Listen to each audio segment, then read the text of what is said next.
আমার এক বন্ধুর কাছে কিছু টাকা পাই, কিন্তু কয়েক মাস হলো ও ফোন ধরে না। তাই ওর বাবার নম্বরে ফোন দিয়ে বললাম, আমি আপনার ছেলেকে প্রচন্ড ভালোবাসি, আমি ওকে বিয়ে করতে চাই। ফোনের ওপাশ থেকে শুনলাম, নাউজুবিল্লাহ আস্তাগফিরুল্লাহ, ওই ছেলে তোর ঘরে কি বাব্বাই নাই?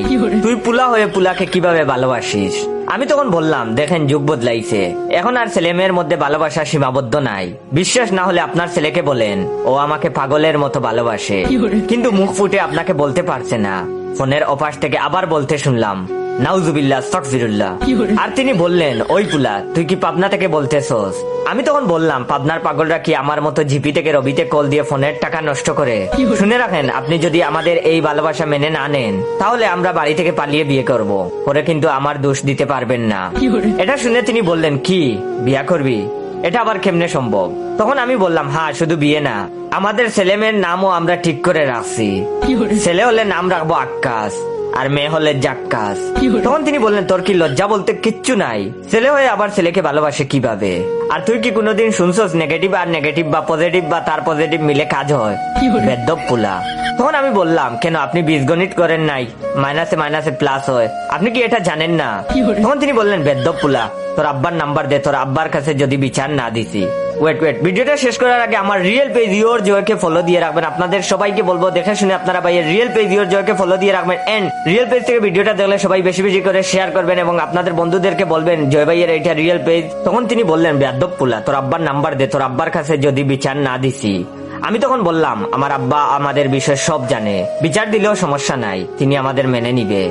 তখন তিনি বললেন, কোস কি, তোর আব্বাও জানে? তাহলে তোর দাদার কাছে বিচার দিমু, কমু তার নাতির সিস্টেমের সমস্যা আছে।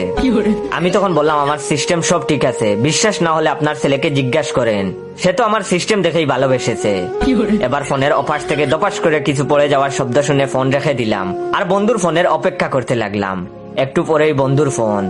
আমাকে বলছে, ওই শালা, তুই আমার আব্বারে কি কইছস? আমি তখন বললাম, বেশি কিচ্ছু বলি নাই, সামান্য কিছু কইছি। কেন, কি হয়েছে? তখন সে বলল, আব্বা মাথা গুইড়া পইড়া গেছে। আমি তখন বললাম, কোস কি? এখন তো তেমন কিছু বলি নাই। তখন সে বলল, মিথ্যা কথা বলবি না, আমি চেক করছি, তুই আব্বার সাথে পাক্কা 8 মিনিট কথা কইছস। আমি তখন বললাম, হ বন্ধু, তোমার কাছে যে টাকা পাই সেইটার জন্য তোমার আব্বাকে কল দিছিলাম, তুমি তো ফোন রিসিভ করো না, তাই তোমার আব্বার কাছে টাকা চাইলাম। তখন সে বলল, তোর বিকাশ নাম্বার দে, আমি এখন টাকা দিতাছি। গল্পটা শেষ করার আগে সবাইকে আবারও বলতেছি, সবাই দেখে শুনে ভাইয়ের রিয়েল পেজ ইওর জয়কে ফলো দিয়ে রাখবেন। রিয়েল পেজ থেকে ভিডিওটা দেখতে পেলে সবাই বেশি বেশি করে শেয়ার করবেন। আপনারা দেখবেন ভাইয়ের রিয়েল পেজের চেয়ে ফেকগুলাতে লাইক কমেন্ট শেয়ার বেশি আসে, তো রিয়েল পেজ থেকে ভিডিও দেখলে সবাই বেশি বেশি করে শেয়ার করেন। আমি তখন বললাম, টাকা নেওয়ার সময় মনে আসছিল না, এই নাম্বার থেকে বিকাশ করে দিছিলাম, আর শুন 500 টাকা বেশি করে দিস, প্রেমিকার সাথে ডেটিং আছে। তখন সে বলল, পারমু না, আমার কাছে টাকা নাই।